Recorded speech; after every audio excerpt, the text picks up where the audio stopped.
that was not me. And and then next week we're looking a little bit at leadership. So it's great to be working with you. And I think Joss is back, Kath. Yeah, great, Joss. Thank you. Thank you, Lou. That's fantastic. Okay. So Joss, would you like to introduce yourself briefly if you're able to? Hi everybody, my name's Joss Kang. Sorry, I just literally crashed out there. I hope you didn't. Okay. No, we're all fine. Brilliant. Been working on the CfEM program a couple of years now. Really excited to move into sort of this sort of stage 3, which is a little bit exciting and a little bit daunting as well, I suspect. Yeah, for everybody. But yes, that's me. Yeah. Thank you very much. It's really lovely to have you, Joss. Joss will be supporting us all the way through. Okay. So I am now looking to share my screen. So I'm going to do that now.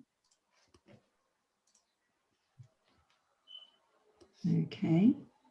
And when I am able to, I'm going to access the full slideshow from the beginning.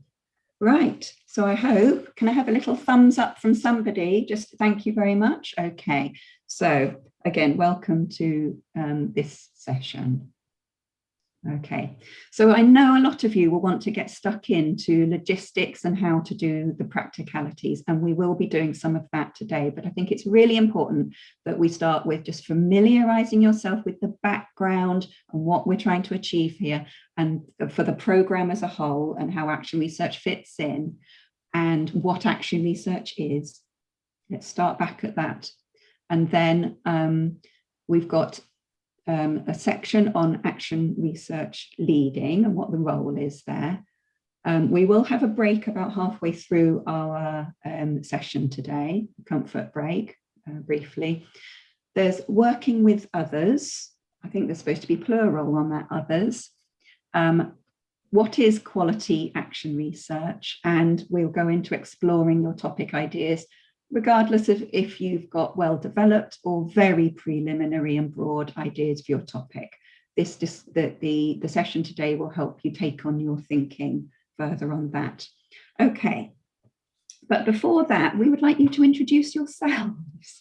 That would be really great. It's a new group forming. There is a Google Doc link in chat, towards the top of chat, I think it is. Could you find your name on it and just type in, and you will all be typing in at the same time and able to see what everyone else is writing. Your college and the CfEM, if it's different, any attendance at previous CfEM action research training last year with me doing the 6 sessions online, or the year before where it was face-to-face with the University of Nottingham and Joss.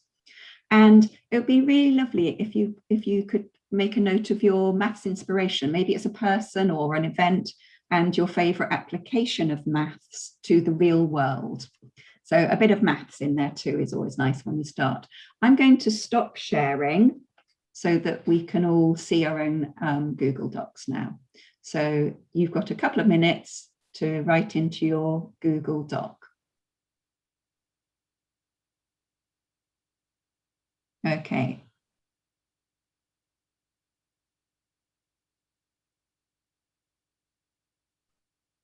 Have we got the Google Doc link there? Is it the short one? Can I just check if you can get into that? Because this, I think, is what made me crash. Let me just double check. So it's the one called bit.ly and icebreaker. Okay. I'll check if anybody can get into that. I'm in. You're in? I've Brilliant. seen some other thumbs up. Fantastic. I thought I'd be clever and do a bit link. That's fine, Fiona. I'm dropping it in again. Yeah. And welcome, Fiona. Yeah, that's lovely. You can see it's nice to once you've written your own, have a look at others.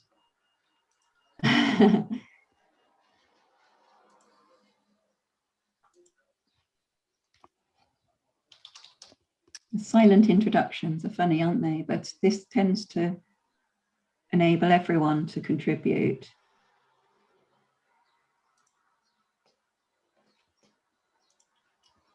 like prime linking and cryptography. Pythagoras, very mathsy. The love of maths, it's wonderful. Inspiring maths teachers, or how not to do it. Yeah. It's interesting. It's mainly the teachers that you had at school that's inspired, not kind of famous mathematicians or particular events. Oh, I like that. Granddad was a surveyor. Yes. Lovely. Just give you one or two, just another minute, I think. Just one more minute. Does that sound about right, Joss? That's lovely.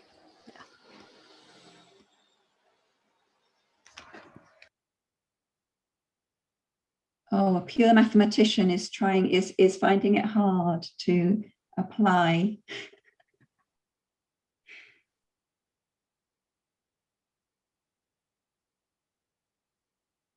Problem solving generally, yeah.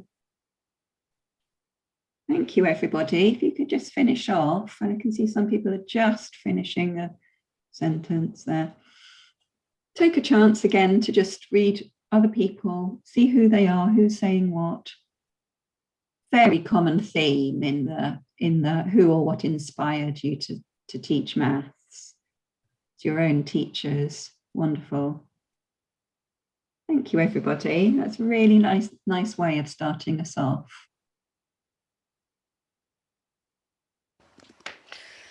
I'm feeling a bit jealous. I can't actually see the document because my. Oh, yeah, it's fine. I'll have a look later. Yeah. Okay, right. Now, we're going to go straight into another document, which will be repeated, which will repeat again at the end of the session as well. But this one will get you to reflect as an individual upon where you're at currently, self-assessing yourself on what the aims of today's session actually are. So I'm going to share my screen again, trying to give you good warning of that sharing. Okay.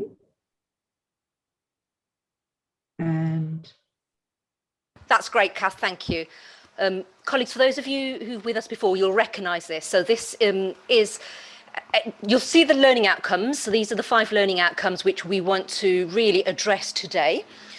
And like Kath said, I'll give you a second, I'll be quiet in a minute so you can just have a scan down those and just to self-assess yourself in terms of how confident you feel against 5 of those at the beginning of the session, and then we'll do it at the end.